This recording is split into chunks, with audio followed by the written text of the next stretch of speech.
Thank you so much अनान।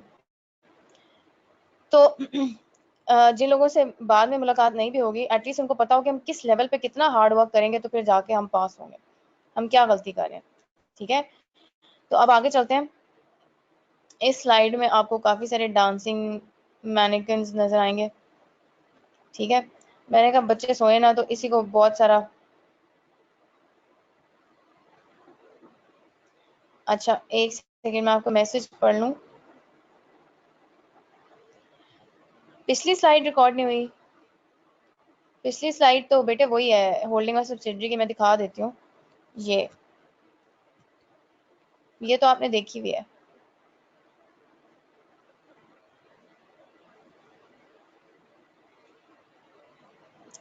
मैं message पढ़ के जवाब दे दूँ।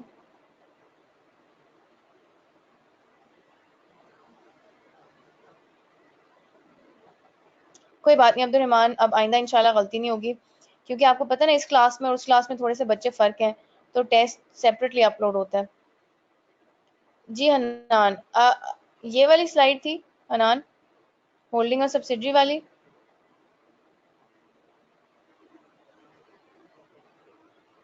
तो आजकल बड़ी ब्लैक एंड वाइट स्लाइड्स चल रही हैं हमारी। आई होप हम दोबारा रंगीन दुनिया में वापस आ जाएंगे। फिलहाल हम ब्लैक एंड वाइट में, क्योंकि हमारा स्माइली ब्लैक एंड वाइट में, डांसिंग फिगर हमारा एनिमेशन जो है वो ब्लैक एंड वाइट में। तो वो क्योंकि इस स्लाइड पे एनिमेशन बहुत छोटी हो रही थी, तो मैंने काफ़ी सारी जगह पे कॉपी कर दी है कि वो मल्टीपल डांसिंग शुरू करके दिखाए आपको, स्टिक फिगर। अच्छा जी, हमने कंपनी में थोड़ी सी रिवीजन करा दूं कि कंपनी का मतलब था कि कोई भी इदारा जो कंपनी के तौर पर रजिस्टर हुआ है पाकिस्तान के लॉ के मुताबिक, बेशक पुराने लॉज या करंट लॉज के मुताबिक, और फिर बॉडी कॉर्पोरेट में पाकिस्तान के अंदर वाली कंपनीज, पाकिस्तान के बाहर कंपनीज, और लॉ ने किसी भी और इदारे को कंपनी के साथ क्लासीफाई करना है तो वो सारी आती हैं। कोऑपरेटिव सोसाइटीज, और अगर लॉ किसी और इदारे को निकाल दे बॉडी कॉर्पोरेट डेफिनेशन में से, वो इसमें नहीं आती। फिर हमने पढ़ा प्राइवेट कंपनीज और पब्लिक कंपनीज होती हैं। अगर आप चाहते हैं कि सिर्फ आपके फ्रेंड्स और फैमिली पैसे लगाएं कंपनी के अंदर, बाहर के लोग इसमें ना आए, तो आप कंपनी को प्राइवेट रखते हैं। और जी जाहिद, मैं भी वही बता रही हूँ। तो आप कंपनी को प्राइवेट कैसे रखते हैं? आप सिंपली क्या करेंगे, आप सिंपली मिनिमम कम से कम उसके 2 मेंबर होने चाहिए, और मैक्सिमम आप मेंबर्स रिस्ट्रिक्ट कर देंगे 50 पर, कि 50 से ज़्यादा लोग ना हो, ताकि घड़मास ना मचे, बाहर से लोग ना आए। और इसके अलावा आप उसकी शेयर्स की जो ट्रांसफ़र है वो बिल्कुल मना तो नहीं करेंगे, रोकेंगे तो नहीं, लेकिन शेयर्स की ट्रांसफ़र पे रिस्ट्रिक्शन लगाएंगे कि हर बंदा शेयर्स नहीं खरीद सकता उसके। और तीसरा ये कि उस कंपनी के जो शेयर्स, रिडीमेबल कैपिटल और डिबेंचर्स हैं, अच्छी बात है, ये भी हम डिस्कस कर लें ये क्या होते हैं। ये हर बंदा जनरल पब्लिक में से नहीं खरीद सकता, आम आवाम इसके शेयर्स वगैरह में इन्वेस्ट नहीं कर सकती, सिर्फ इस कंपनी के मेंबर्स कंपनी में पैसे लगा सकते हैं। तो बच्चों, कंपनी को जब बिजनेस करने के लिए पैसे चाहिए, तो पैसे इकट्ठे करने के डिफरेंट तरीके हैं।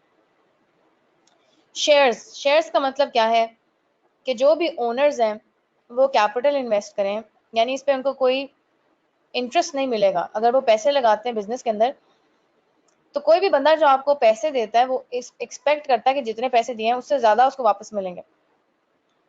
दो तरीके हैं वापस लेने के ज्यादा पैसे। एक ये कि आप उस पर सूद कमा लें, इंटरेस्ट कमा लें, लेकिन वो तो लोन पे होता है। शेयर्स कैपिटल होते हैं।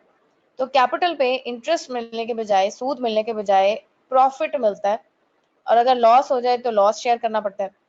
और इस प्रॉफिट को हम कंपनीज में डिविडेंड कहते हैं। डिविडेंड, कुछ बच्चे डिविडेंट बोलते हैं, डिविडेंट नहीं है, डिविडेंड है। ठीक है, डिविडेंड का मतलब है वो प्रॉफिट जो आपको कैपिटल में मिलेगा, क्योंकि आपने पूरा साल कंपनी को पैसे दिए बिजनेस करने के लिए, तो वो आपको कोई प्रॉफिट या लॉस कुछ ना कुछ कमा के या डुबा के देगी। दूसरा तरीका यह है कि आप कंपनी को लोन दे दें। जब कंपनी लोन्स लेती है तो डिफरेंट तरीके हैं लोन्स लेने के। एक तरीका यह कि आप बैंक से बड़ा सा लोन उठा लें, लेकिन उस पर आपको इंटरेस्ट भी अच्छा खासा मिलेगा। और ज़रूरी नहीं है कि जो न्यू बिजनेसेस हैं, जो इतने पॉपुलर बिजनेसेस नहीं हैं, जो लॉन्ग टर्म बिजनेसेस अभी नहीं है, जो भी नए नए शुरू हुए हैं, हो सकता है बैंक उनको पैसे देने के लिए तैयार ना हो। लेकिन जैसे मोहल्ले में आंटियां कमेटियां डालती हैं, कमेटी का नाम सुना है आप सबने? पता है आपको कमेटी का क्या कॉन्सेप्ट होता है? तो कमेटी में ऐसा होता है कि मोहल्ले की आंटियों के पास काफी सारे पैसे इकट्ठे नहीं होते। उन्होंने जब काफी सारे पैसे इकट्ठे करने होते हैं तो वो क्या करती हैं, सारी थोड़े थोड़े पैसे डालती हैं और एक एक जो है उससे कहती हैं पहले महीने तुम ये सारे इस्तेमाल कर लो, अगले महीने दूसरी इस्तेमाल कर ले, अगले महीने तीसरी। यानी वो जो इतने महीने उनको खुद से पैसे इकट्ठे करने में लगेंगे, उनको फौरी जरूरत है, उनको फौरन पैसे मिल जाते हैं। और सब ने उतनी उतनी कंट्रीब्यूशन की होती है, तो 10 महीनों में खुद भी इतने इकट्ठे करने होते हैं, तो इससे सबका भला सब दी खैर हो जाती है। ठीक है, वो आपने सुना ना, सारा सब दा भला सब दी खैर, ये सबका फायदा हो जाता है इससे। तो कंपनीज भी ऐसे क्या करती हैं कि कंपनीज में जब कोई एक बंदा इतने पैसे शेयर कैपिटल के या लोन के देने के लिए तैयार नहीं होता, तो कंपनी शेयर्स इशू कर देती है कि थोड़े थोड़े पैसे डिफरेंट लोग जमा करा दें।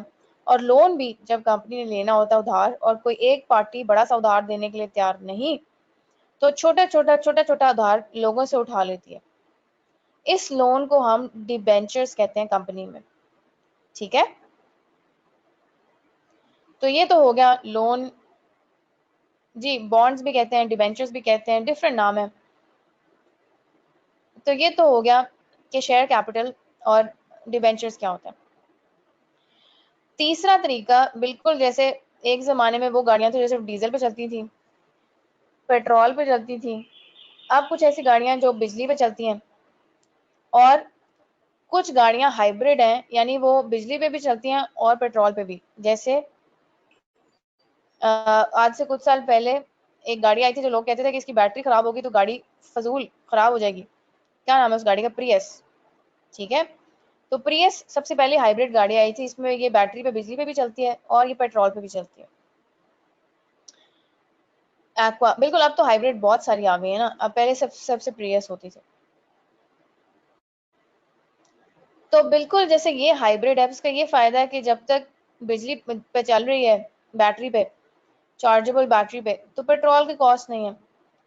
और फिर जब नहीं चलेगी तो उतनी देर पेट्रोल पे चला लें, कॉस्ट सेविंग हो जाएगी। तो लॉ में भी एक नया हाइब्रिड इंस्ट्रूमेंट आ गया। पहले या सिर्फ शेयर कैपिटल होता था या सिर्फ लोन होता था, या उधार ले लें या कैपिटल ले लें। उसका एक हाइब्रिड, एक मिक्सचर निकाला, रिडीमेबल कैपिटल। याद रखें कि शेयर्स के पैसे जब तक कंपनी बंद नहीं होती तो वापस नहीं जाते शेयर होल्डर्स को, क्योंकि शेयर होल्डर्स पैसे वापस ले लेंगे तो हम बिजनेस कैसे चलाएंगे। लेकिन लोन हमेशा वापस करना होता है कुछ अरसे बाद। तो रिडीमेबल कैपिटल है तो कैपिटल है, तो इस पे इंटरेस्ट नहीं, इसके ऊपर प्रॉफिट या लॉस में शेयरिंग होती है। लेकिन ये लोन की तरह कुछ अरसे बाद रिडीम हो जाता है, रीपे हो जाता है। रिडीमेबल का मतलब है रीपेएबल। आपने रिडीमेबल कैसे याद रखना है, आपने रीपेएबल का वर्ड साथ लगाना है, रिडीमेबल रीपेएबल कैपिटल।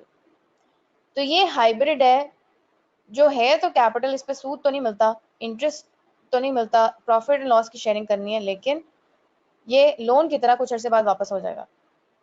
तो बिल्कुल जैसे हाइब्रिड गाड़ी के फायदे हैं, बैटरी पे चलती है बैटरी पे चला लो, पेट्रोल पे चलती है पेट्रोल पे चला लो, इसके भी ये फायदे हैं कि है सूद नहीं देना पड़ता इसमें कंपनी को। अगर लॉस आ गया तो अगला लॉस शेयर कर लेगा, लेकिन दूसरे बंदे को भी फायदा है कि कुछ अर्से बाद उसके पैसे उसको वापस मिल जाएंगे। ठीक है बच्चों, तो ये प्राइवेट कंपनी की डेफिनेशन आपकी कंप्लीट हो गई। चलें, अब आपने सेक्शन 1 में लिमिटेड लायबिलिटी पढ़ा था। सबको याद है लिमिटेड लायबिलिटी क्या था? कि शेयर होल्डर ने सिर्फ जितने पैसे शुरू में कंपनी में लगाए होंगे, अगर कंपनी ने किसी का उधार देना और नहीं है पैसे कंपनी के पास, तो शेयर होल्डर के शुरू वाले पैसे डूब जाएंगे, लेकिन उसको मजीद पैसे पर्सनली नहीं पे करने पड़ेंगे। याद आ गया लिमिटेड लायबिलिटी? चलें, तो आज हमने पढ़ना है कि कंपनीज की लिमिटेड लायबिलिटी भी होती है, गारंटी लिमिटेड भी होती हैं, और अनलिमिटेड लायबिलिटी भी हो सकती है।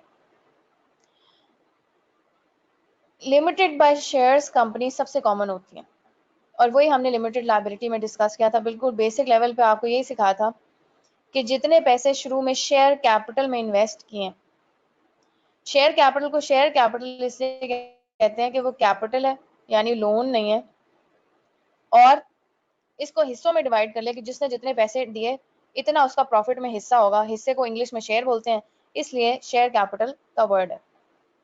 लिमिटेड बाय शेयर्स का मतलब है कि आपकी लायबिलिटी की लिमिट कितनी है, जितने शुरू में आपने शेयर्स में पैसे जितना आपने हिस्सा डाला। मजीद अगर पैसों की जरूरत पड़ी तो आपसे नहीं मांगे जा सकते, लेकिन ये डूब सकते हैं।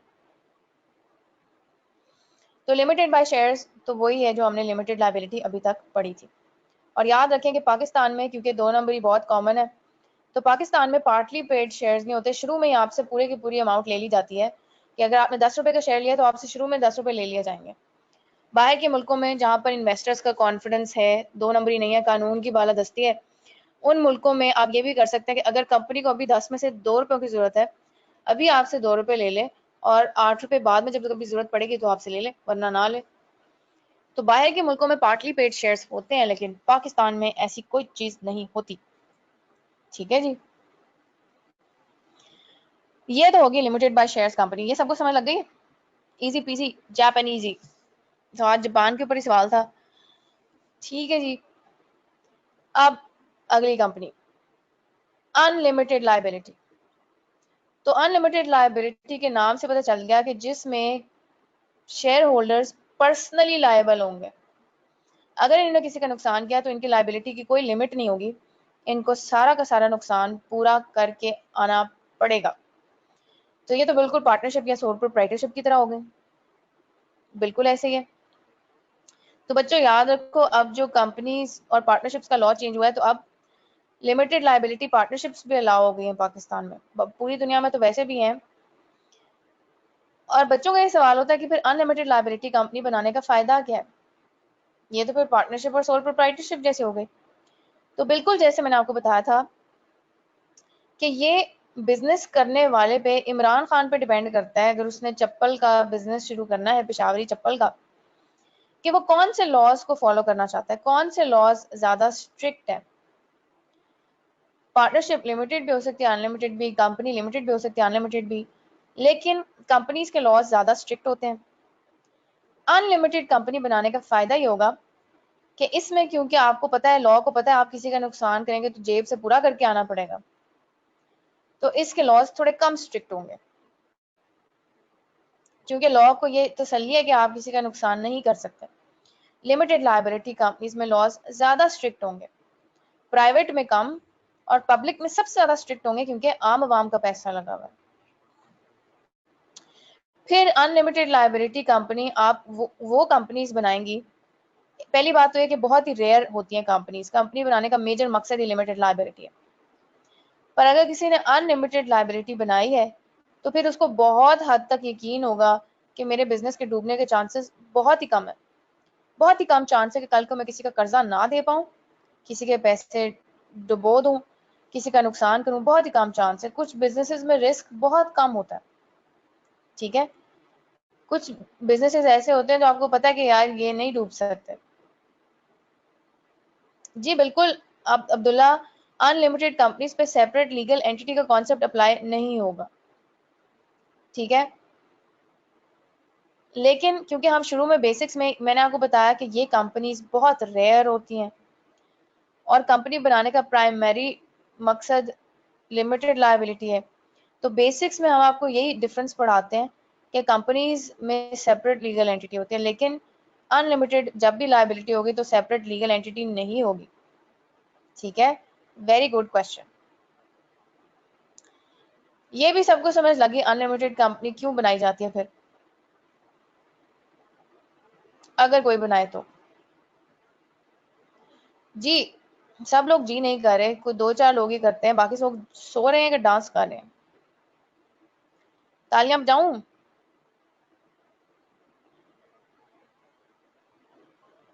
हेलो हेलो, तालियां बजाने की जरूरत है? चलें, तीसरी तरह की कंपनीज है गारंटी लिमिटेड। ठीक है, गारंटी कंपनीज, गारंटी लिमिटेड में लिमिटेड का लफ्ज साथ आ गया। लिमिटेड का लफ्ज जब भी लिखा होगा तो आपने फौरन समझ आना है कि लायबिलिटी की कोई लिमिट है। फर्क सिर्फ इतना है कि जब लिमिटेड बाय शेयर्स कंपनी होगी तो लायबिलिटी की लिमिट कितनी होगी, जितने आपने शुरू में शेयर्स में इन्वेस्ट किया था, जितना आपने हिस्सा डाला था, उतनी आपकी लायबिलिटी है। गारंटी लिमिटेड में जी बिल्कुल पेड अप कैपिटल तक। गारंटी लिमिटेड में आप कहते हैं कि शुरू में जो मैंने हिस्सा डाला है वो भी डूब जाएगा, और ये ऐसी कंपनीज हैं जिनको आप चाहते हैं कि ये चलती रहें, ना डूबें, लेकिन आप पर्सनली रिस्पॉन्सिबल भी नहीं होना चाहते कि ये ना हो कि ये डूबे तो मुझे भी साथ ही डुबो के ले जाएं।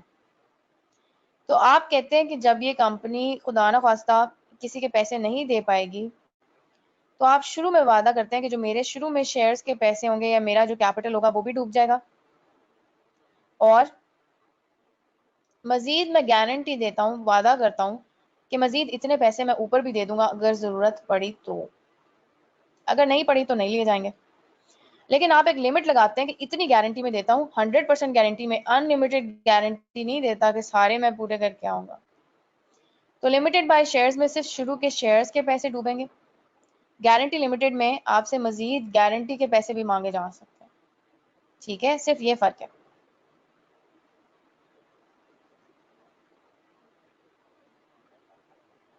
सबको समझ लग गई? अवामुन नास एंड अवामुन खास। जी बिल्कुल, अब्दुल्ला इसमें रिस्क ज्यादा है, लेकिन आप यही तो चाहते हैं कि ये बंद ना हो। ठीक है, अच्छा। अब इंपॉर्टेंट बात यह कि गारंटी लिमिटेड कंपनी ज्यादातर क्यों बनाई जाती हैं, और ज्यादातर ये विदाउट शेयर कैपिटल होती हैं। ठीक है, विद शेयर कैपिटल और विदाउट शेयर कैपिटल का मतलब क्या है? बच्चों याद रखो कि बेशक सोल प्रोप्राइटरशिप हो या पार्टनरशिप हो या कंपनी हो, पैसे सब में डलते हैं। कोई बिजनेस पैसों के बगैर शुरू नहीं हो सकता, लेकिन सोल प्रोप्राइटरशिप और पार्टनरशिप में हम पैसे जो शुरू में डालते हैं उसको सिर्फ कैपिटल कहते हैं। अगर आपने पार्टनरशिप के अकाउंट्स पढ़े और सोल प्रोप्राइटर के, तो इक्विटी या कैपिटल तो उसमें भी होता है, बस उसको शेयर्स नहीं कहते। हालांकि पार्टनरशिप में भी हिस्से डले होते हैं, लेकिन उसको हम शेयर नहीं कहते, बस नहीं कहते। ठीक है, तो कैपिटल हर इदारे में डला होगा, हर बिजनेस में डला होगा। लेकिन गारंटी लिमिटेड कंपनीज अक्सर विदाउट शेयर कैपिटल होती हैं, यानी पैसे उनमें भी डलते हैं लेकिन हिस्सों में डिवाइड नहीं किए जाते। फॉर एग्जाम्पल, ये अक्सर नॉन प्रॉफिट ऑर्गेनाइजेशंस होती हैं, यानी लोगों के भले के लिए नहीं होती। हो सकता है कुछ लोगों ने मिलकर पैसे डालकर एक क्लब बनाया हो, फॉर एग्जाम्पल एयरफोर्स का क्लब है, रॉयल पाम है, अम, एक और वो जो बड़ा फेमस है लाहौर का वो है। ये सब क्लब्स हैं। ये इसलिए नहीं बनाए गए कि जो मेंबर्स हैं वो पैसे डाल के कोई प्रॉफिट कमाना चाहते हैं, इसलिए बनाए गए हैं कि मेंबर्स से जो पैसे लिए जाते हैं। हाँ, हाँ जी, जिम खाना, थैंक यू। जिम के लेकिन ये स्पेलिंग्स नहीं है, GYM, जी जी GYM है। ठीक है, वो दूसरे वाला जिम है जी।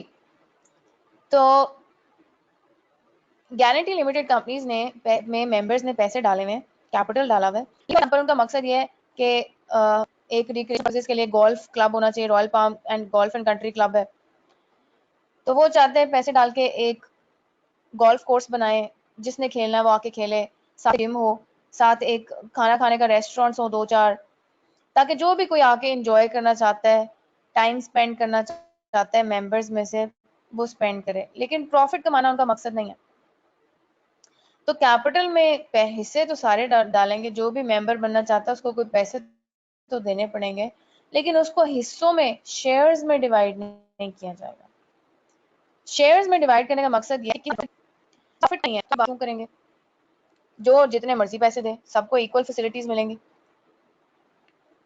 ठीक है, प्रॉफिट क्योंकि नहीं कमाना। तो ये गारंटी लिमिटेड कंपनीज अक्सर विदाउट शेयर कैपिटल होती हैं और नॉन प्रॉफिट ऑर्गेनाइजेशंस होती हैं। नॉन प्रॉफिट का ये मतलब नहीं कि लोगों की फलाह बहबूद कर रही हैं, अपनी फलाह बहबूद भी कर सकती हैं। ये सबको समझ लग गया? Limited by shares, limited by guarantee, with share capital, without share capital, unlimited companies क्या होती हैं। अब इंपॉर्टेंट बात ये है कि बच्चों कि ये डायग्राम जो आपके सामने बनी हुई है ये गलत है। जरूरी नहीं कि पब्लिक कंपनी सारी की सारी लिमिटेड बाय शेयर्स हो, लिमिटेड बाय गारंटी भी हो सकती हैं, विद शेयर कैपिटल भी हो सकती हैं, विदाउट शेयर कैपिटल भी हो सकती हैं। यहाँ पर सिर्फ इस डायग्राम में प्राइवेट कंपनीज को दिखाया है कि ये लिमिटेड भी हो सकती हैं, अनलिमिटेड भी, with shares, with guarantee etcetera. हो सकता है जिस मुल्क की ये डायग्राम हो अब्दुल रहमान नहीं, वो कुछ और होती है, वो हम आगे पढ़ेंगे, ठीक है, वो कुछ और होती है, वो हम बाद में पढ़ेंगे जी। तो हो सकता है जिस मुल्क की ये डायग्राम हो उसमें प्राइवेट कंपनीज को सिर्फ अलाउड हो कि वो limited by shares, limited by guarantee और अनलिमिटेड हो सकती हैं, और पब्लिक सिर्फ लिमिटेड बाय शेयर्स हो सकती हैं। लेकिन public companies limited by shares plus limited by guarantee हो सकती हैं, अनलिमिटेड भी हो सकती हैं, ठीक है। तो आप देख रहे हैं कि अनलिमिटेड कंपनी को एक ये फायदा भी है कि इसको अपनी फाइनेंशियल स्टेटमेंट्स ऑडिट करा के नहीं किसी को दिखानी होती। क्यों? क्योंकि पता है कि किसी का नुकसान करेंगे भी, फाइनेंशियल्स नहीं भी दिखाते, किसी का नुकसान करेंगे तो पूरा करके आना पड़ेगा। तो ये फायदे हैं अनलिमिटेड कंपनी बनाने के इसमें आपको लॉ कम स्ट्रिक्ट अप्लाई होता है आप पे। अच्छा जी, ये समझने के बाद अब क्या टाइम हो गया, आज का आखिरी टॉपिक एसएससीपी और रजिस्ट्रार। तो आपकी बुक के अंदर एक फजूल सा टॉपिक है, होना तो ये शुरू में चाहिए था, इस चैप्टर के है एंड पर, मैं आपको दिखा दूं और मैं आपके सामने खोल देती हूँ स्टडी टेक्स्ट, आप लोग लिमिटेड बाय गारंटी और उसकी रीडिंग भी कर लें। Page 262, thank you for the page number.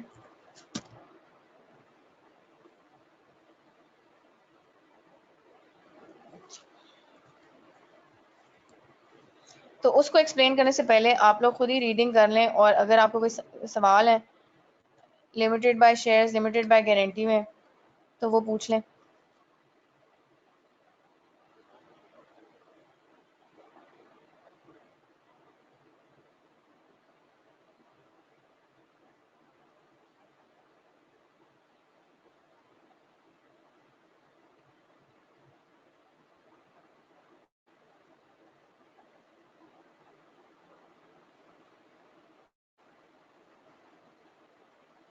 Nurul Huda, guarantee का मतलब बेटे ये है कि जो शुरू में आपने पैसे डाले बिजनेस के अंदर वो भी डूब जाएंगे, और अगर कंपनी को बचाने के लिए कर्जा, इसके पूरे कर्जे पूरे करने के लिए आप मजीद भी शुरू में वादा करते हैं कि अगर कभी इस पे कर्जा डला,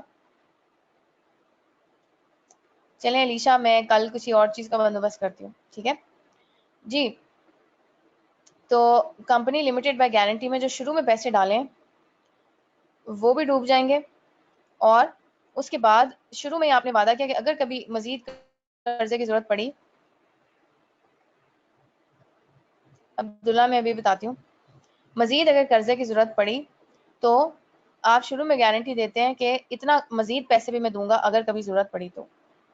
100% तो नहीं, लेकिन आप शुरू में फॉर एग्जांपल प्रॉमिस करते हैं कि 80,000 मैंने शेयर कैपिटल में इन्वेस्ट किया, और अगर बाद में जरूरत पड़ी तो 20,000 रुपये में और भी दे दूंगा, मैं गारंटी करता हूँ 20,000 तक मैं और भी दे दूंगा अगर जरूरत पड़ी तो, ठीक है। ये गारंटी लिमिटेड होता है। Abdullah, public company guarantee limited with share capital हो सकती है, विदाउट वाली नहीं, लेकिन शेयर कैपिटल गारंटी के साथ भी हो सकता है, ठीक है। तो विद शेयर कैपिटल वाली गारंटी लिमिटेड हो सकती है।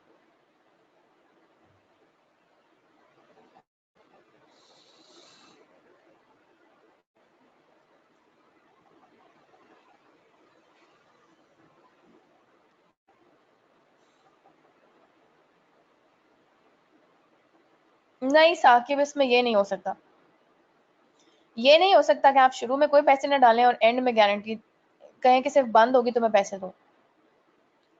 कोई क्यों ऐसा करेगा अपने साथ, अपना नुकसान कोई क्यों करेगा कि शुरू में भी आपने कोई हिस्सा नहीं डाला और बाद में आप कंपनी जब बंद हो रही है तो आप हिस्सा देने के लिए तैयार हैं, गारंटी देने के लिए तैयार हैं।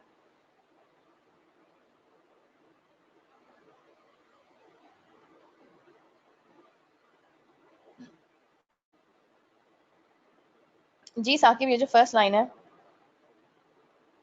इसमें क्या है?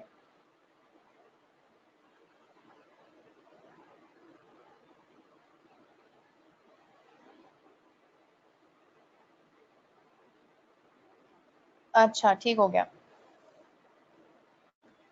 मैं सवाल रीड कर दिया करूंगी अब्दुल्ला।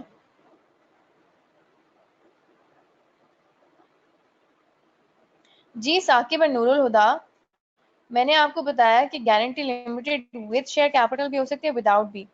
दोनों केसेस में कंपनी में पैसे जरूर, कैपिटल जरूर डलेगा, लेकिन एक में उसको हिस्सों में डिवाइड करेंगे। अगर लोगों ने प्रॉफिट कमाना है तो उसको हिस्सों में डिवाइड करेंगे, शेयर्स कहेंगे।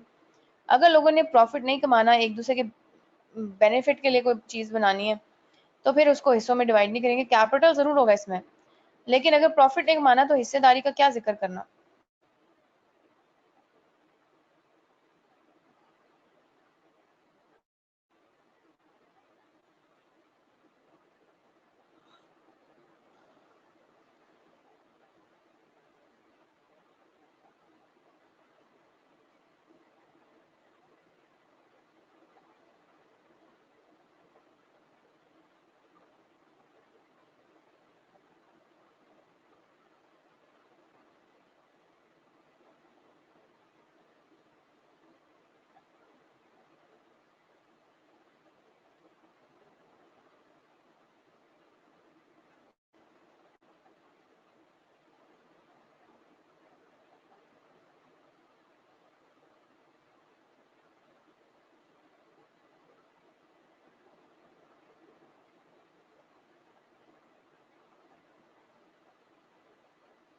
जी, किसी का कोई और सवाल?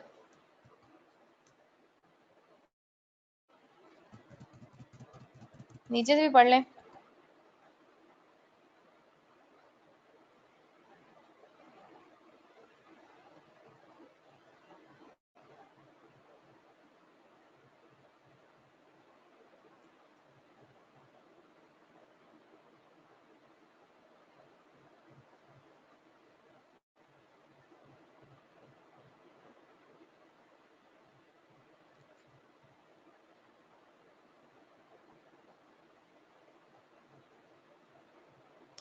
जी बिल्कुल अब्दुल्ला, पब्लिक अनलिस्टेड के पास अभी चॉइस है कि वो क्या आवाम से पैसा उठाना चाहती है या नहीं। अगर उठाना चाहती हैं तो स्टॉक एक्सचेंज में लिस्ट हो जाएं, अगर खुद से कोई बंदोबस्त कर सकती हैं। लेकिन यही फ़र्क है उनका प्राइवेट कंपनीज के साथ, कि प्राइवेट कंपनी ने आम आवाम से पैसे नहीं उठाने, सिर्फ फ्रेंड्स या फैमिली से लेने हैं। लेकिन पब्लिक अनलिस्टेड उठा किसी से भी सकती है, पाकिस्तान के किसी भी हिस्से में किसी भी शहरी से पैसे ले सकती है। लेकिन अगर वो स्टॉक एक्सचेंज पे लिस्टेड नहीं है तो फिर लोगों का बंदोबस्त बायर और सेलर का खुद से करेगी, खुद से बायर और सेलर ढूंढेगी। लिस्ट करा लेगी तो उसको ये फायदा है कि आम आवाम ढूंढना भी आसान हो जाएगी। ठीक है, तो पब्लिक अनलिस्टेड में होते हैं आम आवाम के पैसे हैं, लेकिन फिर खुद से बंदोबस्त करें। लेकिन प्राइवेट कंपनी में सिर्फ फ्रेंड्स और फैमिली के। ठीक है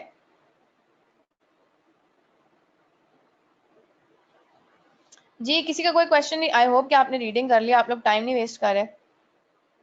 तो अलीशा की रिक्वेस्ट है कि कल मिस ये डांसिंग फिगर की जगह कुछ और डालें। अलीशा, मैं भी इससे बड़ी तंग हूँ, ये ब्लैक एंड व्हाइट है, इसकी वजह से सब कुछ मुझे ब्लैक एंड व्हाइट रखना पड़ता है, मैचिंग, तो बड़ा बोरिंग हो जाता है, ऊपर से ब्लैक एंड व्हाइट भी, तो है भी एक कीड़े मकोड़ों जैसा। तो जी आज का आखिरी टॉपिक एससीसीपी और रजिस्ट्रार करते हैं।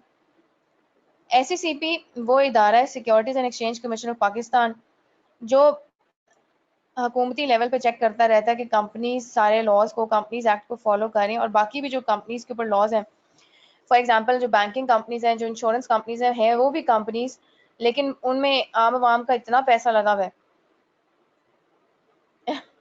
उनमें आम आवाम का इतना पैसा लगा हुआ है कि उनके लिए खास तौर पे बैंकिंग कंपनीज का ऑर्डिनेंस और इंश्योरेंस का ऑर्डिनेंस है।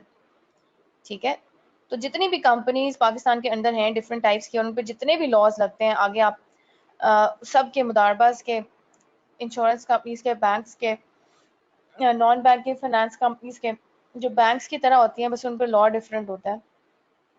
काम वो भी पैसे उधार लेने, उधार देने और डिपॉजिट्स का करती हैं। तो आप ये सारे इंशाल्लाह सीफा में पढ़ेंगे। तो एससीसीपी इन सब लॉज को चेक करता है कि कंपनीज इनको फॉलो कर रही हैं या नहीं। तो एससीसीपी के 8 दफातर हैं, 5 तो फेडरल कैपिटल में लाहौर, कराची, कोयटा और पेशावर में है, और इसके अलावा 3 जो है वो मुल्तान, सखर और फैसलाबाद में भी है। यानी जहाँ पे भी बिजनेसेस के हब हैं, जहाँ पे कंपनी ज़्यादा है, वहाँ पर इसके दफातर हैं। और हुकूमत ने इसको अपने पैसे दिए हुए हैं और ऑटोनॉमी दी हुई है कि ये अपने फैसले करे। आप कंपनी लॉ में अक्सर पढ़ेंगे, आज आपने एम लॉ में जैसे पढ़ा है कि अगर कभी भी कोई फैसला करना हो तो 2 अथॉरिटीज कर सकती हैं। या तो लॉ ने एससीसीपी को पावर दे होगी कि एससीसीपी डिसाइड करे कि फिर कंपनी का क्या करना है, जो भी मसला मसाइल कंपनी के चल रहे हैं। या फिर कंपनी जो है वो मसला कोर्ट में ले जाए, यानी हाई कोर्ट में ले जाए और हाई कोर्ट डिसाइड करेगा, हाई कोर्ट में कंपनी बेंच होगा। तो ये दो अथॉरिटीज़ हैं जो डिसाइड करती हैं कंपनीज के मैटर्स को, लेकिन जो बाकी सारे काम चेक करने हैं वो एससीसीपी खुद ही करता है। लेकिन अब मसला ये है कि एससीसीपी भी एक इदारा है, इदारा तो आर्टिफिशियल पर्सन होता है, ये खुद से इदारा तो जाके नहीं कंपनी को चेक कर सकता। तो इस इदारे में जो लोग चेक करते हैं सारे काम को उनको रजिस्ट्रार बोलते हैं। रजिस्ट्रार के डिफरेंट लेवल्स हैं, एडिशनल, डेप्यूटी, जॉइंट, बिल्कुल जैसे कमिश्नर होता है टैक्स का, तो कमिश्नर की डिफरेंट पोजीशंस होती हैं, एडिशनल, जॉइंट, डेप्यूटी, उसकी भी होती है सीनियरिटी लेवल। बिल्कुल जैसे आर्मी में lieutenant, captain, captain, major, colonel, brigadier, ये डिफरेंट लेवल्स हैं। इस तरह रजिस्ट्रार की भी सीनियरिटी के डिफरेंट लेवल्स हैं। और ये वो बंदा है जो जिसके पास हम बार बार पढ़ेंगे कि कंपनी रजिस्टर करानी है, कंपनी का फलाना काम करना है, कंपनी का फलाना डॉक्यूमेंट है, वो सारे इस रजिस्ट्रार के पास लेके जाने हैं। ठीक है बच्चों, तो इसकी भी आप रीडिंग कर लें, अभी बुक्स है। और फिर हम आज की क्लास इसी पे ख़त्म करते हैं। एसोसिएशन नॉट फॉर प्रॉफिट मैं शुरू करके कराना तो चाहती हूँ, लेकिन ये हम इंशाल्लाह कल पढ़ेंगे। और कल आपके पास सप्लीमेंट भी होनी चाहिए। अगर आपके पास सप्लीमेंट आईकैप से नहीं भी मिली आपको तो डाउनलोड कर लें, आईकैप की वेबसाइट पर पड़ी हुई है, वहाँ से प्रिंट कर लें, वहाँ से खोल के पढ़ लें। ठीक है, करवा दूँ अब्दुल चले, मैं एसोसिएशन नॉट फॉर प्रॉफिट भी पढ़ा देती हूँ। पहले आप ये कमीशन और रजिस्ट्रार पढ़ के रीडिंग करके खुद ही मुझे बता दें कि इसमें कोई इश्यूज तो नहीं आपको, और फिर हम एसोसिएशन नॉट फॉर प्रॉफिट भी याद कर लेते हैं। बहुत छोटा सा बड़ा सिंपल सा टॉपिक है।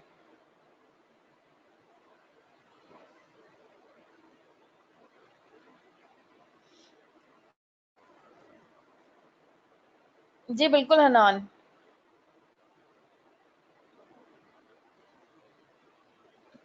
एससीसीपी और रजिस्ट्रार के बारे में कभी पेपर में पूछा नहीं गया। बहुत ही कोई फजूल पेपर हो तो इन पे सवाल आ सकता है। आई कैप कभी कभी बहुत फजूल सवाल भी देता है, लेकिन वैसे कभी इस पे सवाल नहीं आया। जैसे मैंने आपको मोटा मोटा बताया कि ये क्या करती है, इसके कितने दफातर हैं, कौन सी कंपनीज इसमें आती हैं, मोटा मोटा आप याद कर लें।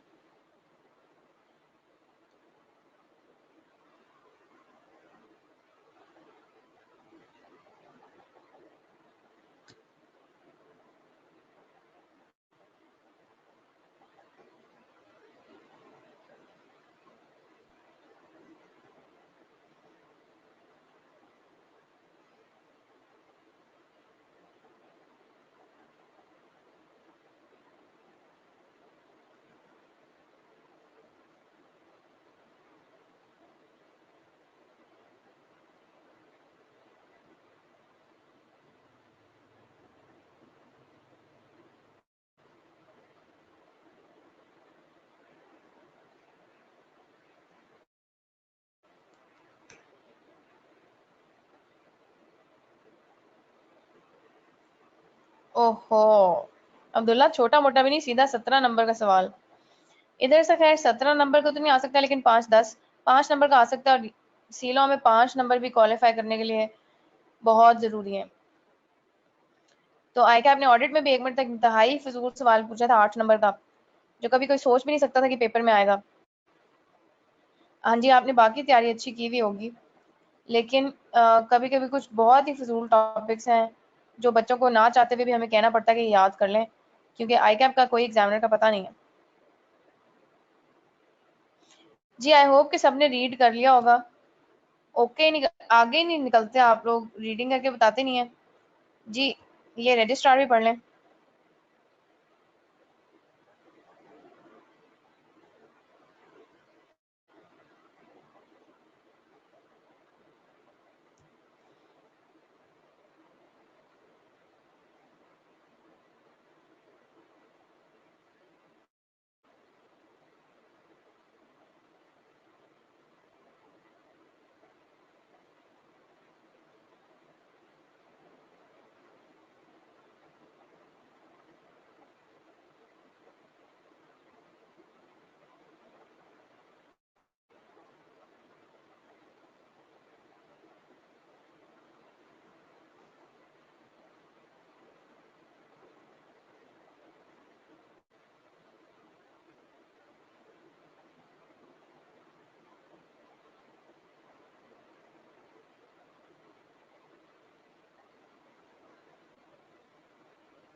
हाँ जी, आई होप आपने पढ़ लिया होगा।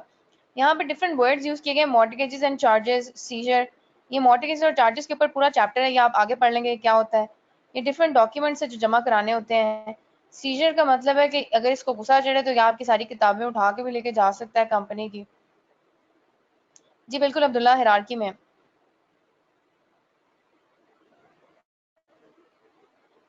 रजिस्टर्ड नहीं Halima, registrar. ट्रार।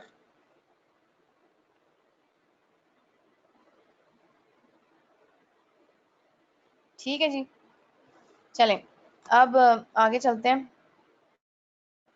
Association not for profit पे।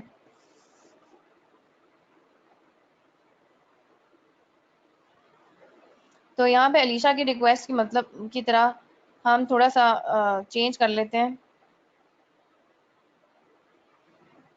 नूरुल हुदा, पता नहीं जो टीए ने सवाल बनाया उसमें जवाब में उसने दोनों पूछे हुए थे या एक, पता नहीं कितने नंबर थे। ठीक है,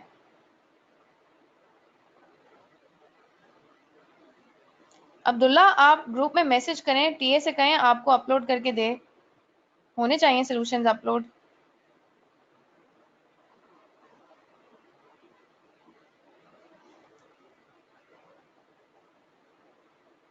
अब्दुल्ला आप ग्रुप में मैसेज करें, टीए से कहें कि अपलोड करें।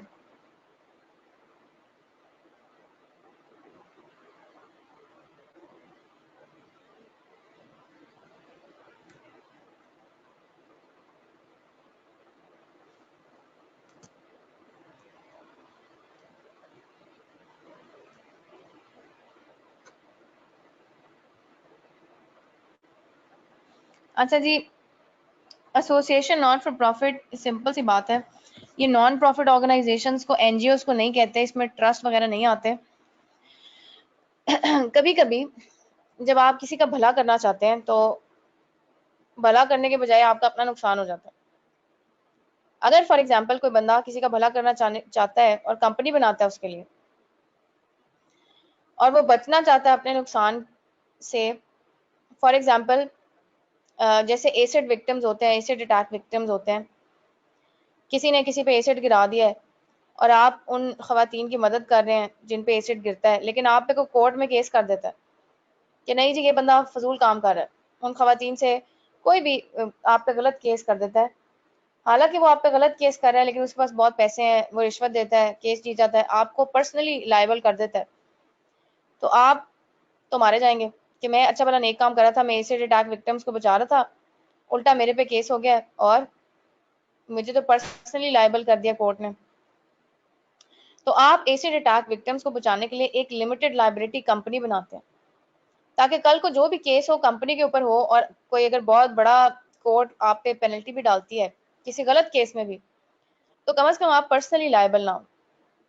ठीक है, तो नॉन प्रॉफिट के काम आप डिफरेंट तरह से कर सकते हैं। आप गारंटी लिमिटेड कंपनी पे बना सकते हैं, आप ट्रस्ट बना सकते हैं, आप कोऑपरेटिव सोसाइटी बना सकते हैं, डिपेंड करता है आप किस लॉ के अंडर आना चाहते हैं, डिपेंड करता है आप किस लॉ के अंडर आना चाहते हैं। ठीक है, तो फॉर एग्जाम्पल अब्दुल्ला जो है ये बहुत खुदा तरस है, इन्होंने एसिड अटैक विक्टिम्स के लिए कंपनी बनाई है, लेकिन पहले भी इनके साथ पैड़ी हो चुकी है।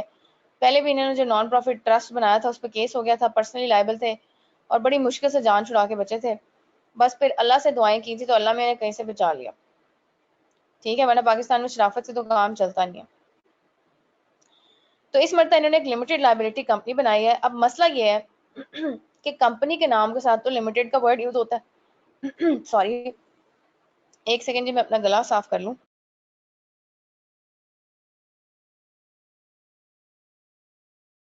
तो 3 घंटे मुसलसल बोल बोल के ना गला खुश्क हो जाता है, और इस वक्त पानी की सहूलत मैसर नहीं है आखिरी 10 मिनट में। तो अब मैं कर सकती हूँ, जैसे गाड़ी सेल्फ नहीं उठा रही होती ना सर्दियों में, ऐसे। तो एसोसिएशन नॉट फॉर प्रॉफिट में अब अब्दुल्ला ने बनाई है कंपनी जिसका नाम है acid attack victims guarantee limited.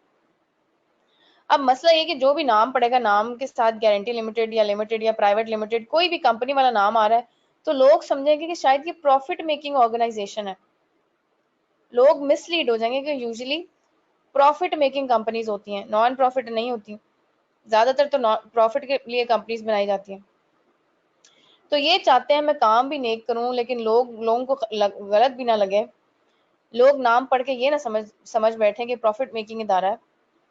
तो ये एससीसीपी के पास जाते हैं और तरले मिनतों पे आ जाते हैं कि आप देखें ऐसा करें, मेरे नाम के साथ ये लिमिटेड या गारंटी लिमिटेड या प्राइवेट लिमिटेड का वर्ड हटा दें। वो कहते हैं ठीक है, हम हटा देते हैं, आप ऐसा करें हमारी 4 शराइत मान जाए।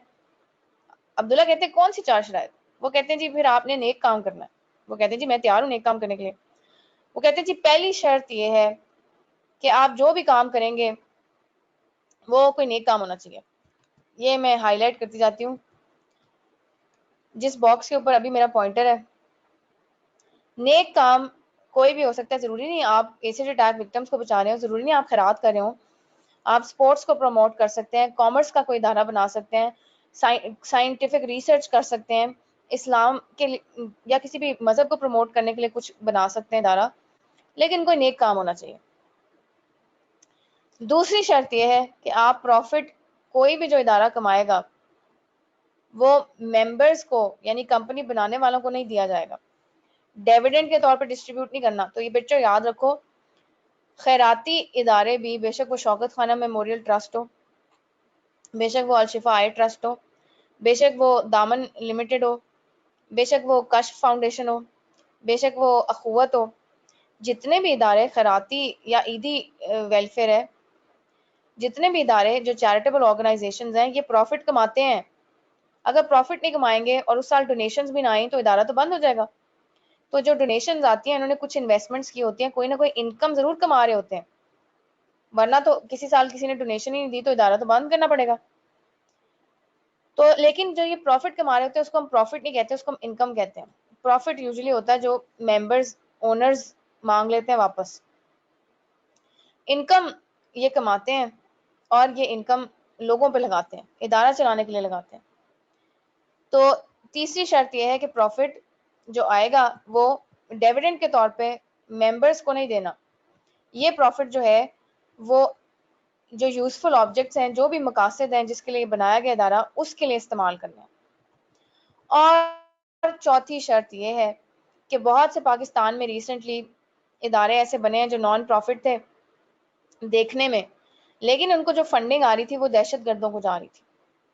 तो ये चौथी शर्त लगाई गई है कि जो भी पैसे कमाए जाएंगे या लगाए जाएंगे इस कंपनी में, जो भी ये काम करेगी, वो पाकिस्तान की सलामती, पाकिस्तान की खुद मुख्तारी, पाकिस्तान के कौमी मुफाद के खिलाफ नहीं होना चाहिए, जिसके लिए इंग्लिश में वर्ड्स का यूज होता है सॉवरेनिटी, नेशनल इंटरेस्ट एटसेट्रा। ठीक है, तो बहुत सी तंजीमें अब दहशत गर्दी के लिए इनडायरेक्टली एनजीओ बना के पैसे लेके दहशत गर्दी कर रही होती हैं। तो ये 4 शराइत लग गई हैं और सप्लीमेंट में जो नया सेक्शन ऐड हुआ है वो भी लॉ में यही सेक्शन ऐड हुआ है। इंशाल्लाह वो हम कल पढ़ेंगे कि अगर कोई इदारा पकड़ा गया कि गलत काम कर रहा है तो फिर वो इदारा फौरन से बंद करना पड़ेगा, उसकी जगह कोई नई इदारा बनाना पड़ेगा। ठीक है, और वो इसीलिए आया कि अब बहुत सारी दहशत गर्दी की तंजीमें इस तरह से फंडिंग लेना शुरू हो गई। तो अब्दुल्ला कहते हैं ठीक है जी, मैं सिर्फ नेक काम करूंगा, जो प्रॉफिट कमाऊंगा उस नेक काम के लिए सर्व करूंगा, वो प्रॉफिट डिविडेंड के तौर पे किसी मेंबर की पॉकेट में नहीं जाएगा, और जो भी नेक काम है वो पाकिस्तान को ठेस नहीं पहुंचाएगा। ये 4 शराइत अब्दुल्ला मान जाते हैं। तो इनको एक लाइसेंस मिलता है एससीसीपी की तरफ से कि ठीक है भाई अब्दुल्ला, आज से तुम नाम के साथ लिमिटेड या गारंटी लिमिटेड ना इस्तेमाल करो, जाओ माफ किया। तो हो सकता है कि एससीसीपी कुछ शराइत भी लगा दे इसके अलावा भी, और ये शराइत इनसे कहे कि अपने डॉक्यूमेंट्स में लिखो कंपनी के, जिनको मेमोरेंडम या आर्टिकल्स कहते हैं, हम अगले चैप्टर में पढ़ेंगे क्या होते हैं। हो सकता है कंपनी से कहे कि ये शराइत लिखो भी कहीं पर। और आखिरी बात ये कि किसी ने जाकर एससीसीपी को बताया, अब्दुल्ला यही तो बता रही हूँ कि वो कोई ना कोई इनकम कमा रहे होते हैं डोनेशन से या इनकम से, सैलरी जा रही होती है एम्प्लॉयज की।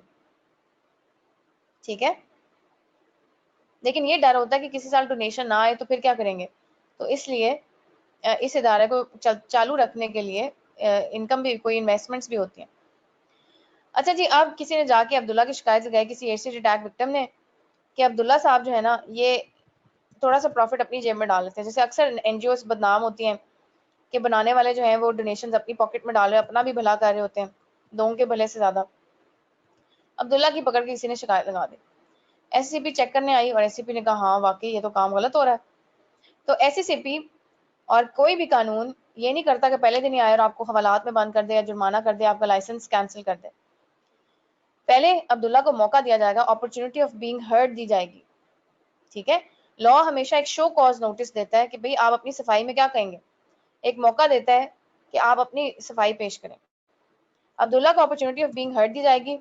अगर अब्दुल्ला ने कन्विंस कर लिया तो ठीक, अगर इनकी बात कन्विंसिंग ना हुई तो लाइसेंस कैंसिल नहीं, रिवोक हो जाता है। जो टेक्निकल वर्ड है इसके लिए, होता तो लाइसेंस कैंसिल ही है, लेकिन टेक्निकली इसको रेवोकेशन बोलते हैं। लाइसेंस रिवोक हो जाएगा और दोबारा से अब इनको अपने नाम के साथ लिमिटेड या गारंटी लिमिटेड या प्राइवेट लिमिटेड लिखना पड़ेगा, ठीक है बच्चों। तो इस डायग्राम का स्क्रीनशॉट ले लें, इसमें जितने भी की वर्ड्स थे उनको मैंने अंडरलाइन कर लिया है। Limited liability, licence, objects. Objects का मतलब लॉ में ऑब्जेक्टिव को, मकसद को ऑब्जेक्ट कहते हैं।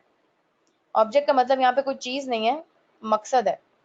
Profit, dividend, national interest, revocation, opportunity of being heard, जितने भी टेक्निकल वर्ड्स हैं जो बच्चे कहते हैं मिस हमसे 100% रटा नहीं लगता, आपने ये टेक्निकल वर्ड्स लाजमी याद करने हैं। और जैसे मैंने डायग्राम की एक फ्लो चार्ट बना ली, आपकी बुक में पैराग्राफ्स आउट ऑफ सीक्वेंस है। मैंने आपको सीक्वेंस में बता दिया कि आपको लिमिटेड लाइबिलिटी चाहिए, लेकिन आप नाम के साथ लगाना भी नहीं चाहते लिमिटेड लाइबिलिटी, तो आप एक लाइसेंस लें, 4 शराइत पूरी करें और फिर शराइत पूरी कर दी तो लाइसेंस मिल जाएगा, वरना रिवोक हो जाएगा। तो इस तरह से इस डायग्राम के थ्रू आपके पास ये डायग्राम्स होनी चाहिए। आप बेशक बुक में साइड पे ड्रॉ कर लें, बेशक किसी स्टिकी नोट पे ड्रॉ कर लें, बेशक इसका प्रिंट आउट लेके बुक में अटैच करें, लेकिन इन समरी से याद करने से पहले जब ये बंदा समरी पढ़ लेता है तो बंदे को होता है अच्छा बस इतना से याद करना है, मुझे समझ आ गया सारा, टेक्निकल वर्ड्स भी मैंने याद कर लिए और फिर बुक से देख लिया। और फिर आखिरी दिन की रिवीजन में, क्योंकि अक्सर लोगों को सिर्फ एक दिन होता है एम लॉ और सी लॉ याद करने के लिए, आखिरी दिन की रिवीजन में भी या टेस्ट से पहले या मॉक से मिड टर्म से पहले ये आपको बहुत हेल्प करेगा, ठीक है बच्चों। लेकिन ये इतना समराइज्ड है कि सिर्फ ये समरी याद करने से पेपर पास नहीं होता, तो मैंने इसीलिए इतना समराइज किया हुआ है कि सिर्फ ये काफी नहीं है, याद आपने बुक से भी करना है, लेकिन एक ओवरव्यू कल की क्लास में टेस्ट से पहले इसको थोड़ा सा रिपीट कर लेंगे तो आपको जल्दी से चीजें याद आ जाएंगी। चलें जी, तो इसका स्क्रीनशॉट ले लें। Thank you so much, have a nice day, खुदा हाफिज। जी बिल्कुल, अहमद कर सकती है, ठीक है।